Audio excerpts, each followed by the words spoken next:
Bonjour les enfants, très contente de vous retrouver. Enfin, je reviens avec la suite de votre histoire. Je vous félicite pour votre patience, mais plus pour longtemps.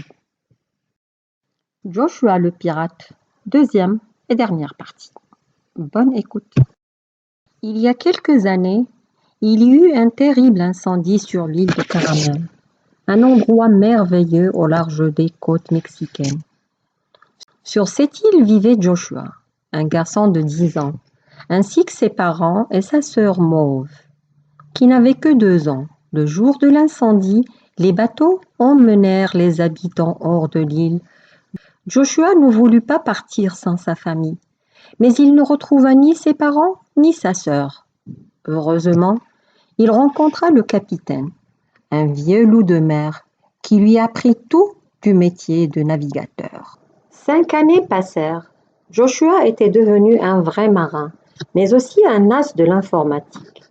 Il réussit à retrouver la trace de sa famille en Californie. Par hasard, grâce à la médaille en forme de triangle sortant de son t-shirt. L'adolescent découvrit que le capitaine était son grand-père. Ce dernier avait offert 2 médailles à son fils. Elles représentaient les voiles de son bateau. Ensemble, Joshua et son grand-père partirent sur le magnifique voilier du capitaine, voguèrent sur les eaux turquoises et émeraudes, affrontèrent des tempêtes et visitèrent des pays. Mais après plusieurs années sur les traces de leur famille, dans tous les coins de Californie, le capitaine et son petit-fils décidèrent d'arrêter les recherches. Joshua était si déçu. Un soir, le capitaine fit entrer son petit-fils dans sa cabine. « Mon garçon, tu as aujourd'hui 20 ans. Il est temps que je te donne ton cadeau d'anniversaire et que tu connaisses mon secret. Tu m'as souvent demandé comment je faisais pour vivre. Tu imagines bien que la vente de ma pêche ne suffit pas. S'il te plaît, ne me dis pas que tu es un bandit ou un voleur. Mais non, voyons, tu me connais maintenant. Il y a 30 ans, j'ai rencontré un vieux pirate. Il était allongé sur un banc dans le port de Saint-Vincent, une ravissante île des Caraïbes. J'ai remarqué qu'il tremblait. Il avait l'air d'avoir faim. Je l'ai donc invité à dîner dans un restaurant du port. Nous avons commencé à discuter, à parler de notre amour de la mer et de nos voyages. Il m'a confié qu'il regrettait de n'avoir pas eu d'enfant. Il était très vieux et malade. Il m'a dit qu'il m'aimait bien et qu'il voulait me remercier pour ce repas. Il m'a offert une carte, un vieux parchemin tout froissé où étaient inscrits quelques chiffres. Je l'ai mis dans ma poche. J'ai salué le vieil homme, puis j'ai repris la mer. Quelques jours plus tard, j'ai relu la carte, qui était en fait une carte au trésor. Les chiffres correspondaient à des latitudes, des longitudes, bref, une adresse non loin de Saint-Vincent. C'était sur ma route. J'y suis donc allée sans trop y croire. Et voilà ce que j'ai trouvé. Ce soir, cela t'appartient. Joyeux. Le capitaine sortit un gros coffre en bois dessous une étagère et l'ouvrit. Joshua plaqua sa main sur sa bouche. Le coffret contenait un trésor comme on n'en voit que dans les films. Des pièces d'or, des diamants, des rubis, des colliers de perles fines. Joshua n'en croyait pas ses yeux. « Sais-tu ce qu'est devenu le vieil homme ?» demanda-t-il. « Non, je suis retourné à Saint-Vincent, mais personne ne savait où il était passé. Mais ce dont je suis sûr, c'est qu'il s'agissait d'un pirate. »« Tu as sans doute raison, » répondit Joshua, « mais ce trésor est le tien.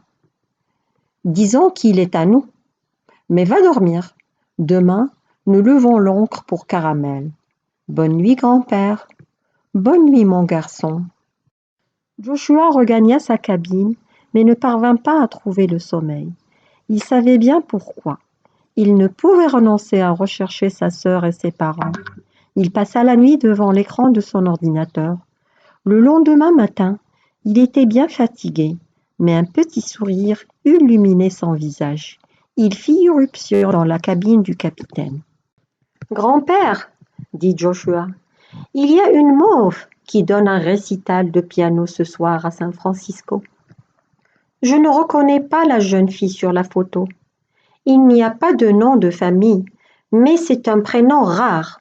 On peut toujours essayer. Tu ne crois pas? Je ne veux pas que tu sois déçu, une fois de plus. Mais puisque c'est ce soir, tentons notre chance. 2 heures plus tard, le voilier du capitaine jetait l'ancre dans le port de San Francisco. Joshua alla acheter les billets pour le récital et revint sur le bateau. La journée passa lentement. Joshua faisait les 100 pas sur le pont, allait s'asseoir dans sa cabine, revenait sur le pont.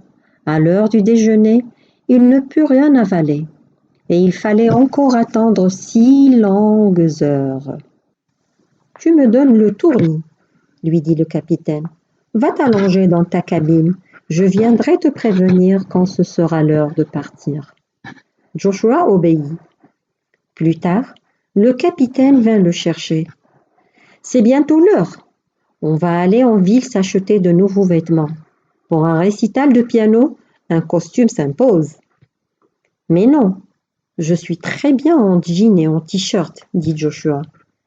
« Moussaillant, on ne discute pas les ordres d'un capitaine, surtout quand le capitaine est son grand-père. » Joshua s'ouvrit et suivit le capitaine. Une demi-heure avant le début du spectacle, les 2 hommes en costume et chemise attendaient devant la salle. Les portes s'ouvrirent enfin et tout le monde prit place. Joshua et le capitaine étaient au 3e rang, nerveux. Puis le silence se fit. La scène fut éclairée et une très jeune fille s'installa au piano. Elle était douce, calme et jolie, mais Joshua ne pouvait savoir si c'était sa sœur. Le récital dura 1 heure, des sonates pour piano de Mozart. Puis la jeune fille se leva et vint saluer le public. Il y eut des applaudissements, des fleurs offertes, des hurrahs et des bravos. Alors que la jeune fille se penchait une dernière fois, sa médaille sortit de sa chemise et Joshua vit qu'il s'agissait d'un triangle, le même que le sien. Des larmes lui montèrent aux yeux.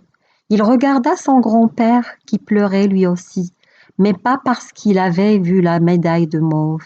Il venait de reconnaître son fils, le père de Joshua, au 1er rang. Ce dernier était de profil. Il sentit des regards sur lui, se retourna, vit son père, puis Joshua, et se précipita pour les serrer dans ses bras. Par la suite, on pleura beaucoup, on rit un peu, on alla dîner et dormir sur le voilier tous ensemble. Aux dernières nouvelles, Joshua s'est installé chez ses parents, a repris des études d'informatique et passe beaucoup de temps avec Mauve. Le capitaine a gardé son voilier, mais aime aussi être à terre, avec son fils, sa belle-fille et ses petits-enfants. Et pour les vacances, tout le monde prend la mer. Mes amis, tout est bien qui finit bien. Notre histoire se déroule entre mer et île. J'ai profité de l'occasion. Je vous présente là un ensemble d'informations sur les mers, les océans et même les îles. Profitez-en.